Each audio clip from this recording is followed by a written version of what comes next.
দলের স্বার্থে অবসর ভেঙে ফিরে আসুক কোহলি চাইছেন প্রাক্তন বিশ্বজয়ী ক্রিকেটার। লর্ডস টেস্টে 22 রানে হেরে সিরিজে পিছিয়ে পড়েছে ভারত।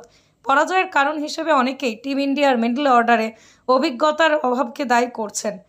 তাদের মতে বিরাট কোহলিদের মতে অভিজ্ঞ ক্রিকেটার থাকলে হারতে হতো না ভারতকে। এই আবহে 83 বিশ্বকাপ জয়ী ক্রিকেটার মদনলাল মনে করছেন দলের স্বার্থে অবসর ভেঙে ফিরে আসা উচিত বিরাট কোহলির।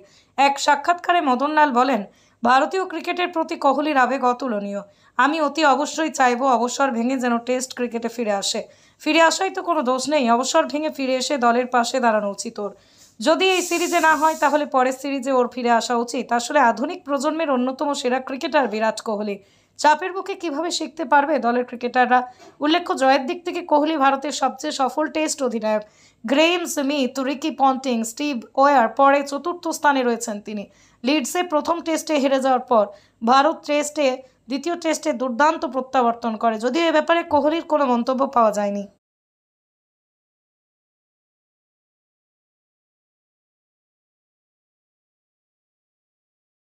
ওয়েস্ট ইন্ডিজ ক্রিকেট বিপর্যয়, নাম না করে আইপিএলকে দুঁজলেন লারা। হুপারের রুশে কর্তারা। 14 ওভার 3 বলে শেষ ইনিংস, 27 রানে অল আউট। অস্ট্রেলিয়ার বিরুদ্ধে তৃতীয় টেস্টের দ্বিতীয় ইনিংসে ব্যাটিং বিপর্যয় নতুন বিতর্ক তৈরি করেছে ওয়েস্ট ইন্ডিজের ক্রিকেটে। প্রশ্ন উঠছে, কেন এমন দুর্দশা? ওয়েস্ট ইন্ডিজের প্রাক্তন অধিনায়ক ব্রায়ান লারা নাম না করে দুঁজছেন আইপিএল সব টি20 লিগগুলোকে। বিভিন্ন দেশ ক্রমশ ক্রিকেটের জনপ্রিয়তা কমার জন্য আইসিসিকে দুঁজছেন লারা।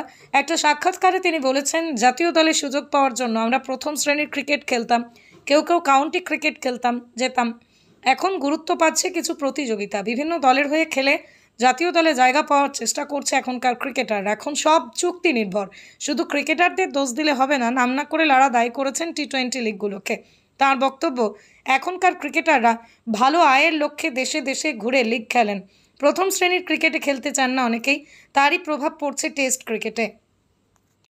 টি20 ক্রিকেটের নজির মাহিদির। হরভজনের 13 বছরের রেকর্ড ভাঙলেন বাংলাদেশের ক্রিকেটার কলম্বোর প্রেমদাসা স্টেডিয়ামে।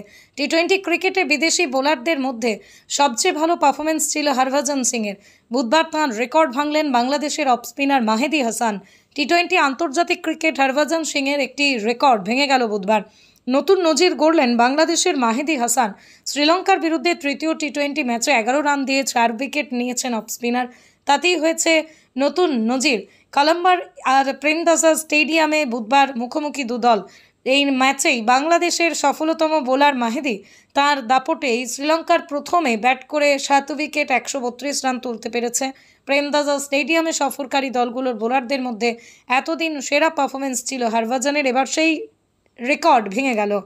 মাহিদি ছাড়াও বাংলাদেশের মুস্তাফিজুর রহমান ভালো বল করছেন। 17 রানে 1 উইকেট অভিজ্ঞ জোড়ে বোলারের। 10 রানে 1 উইকেট শামীম হোসেনের, তিনি 2 ওভার বল করেছেন। শ্রীলঙ্কার সফলতম ব্যাটার পাথম নিশাঙ্কা করেছেন 39 বলে 46। দাসুন সানাকার ব্যাট থেকে এসেছে 25 বলে 35 রানের অপরাজিত ইনিংস।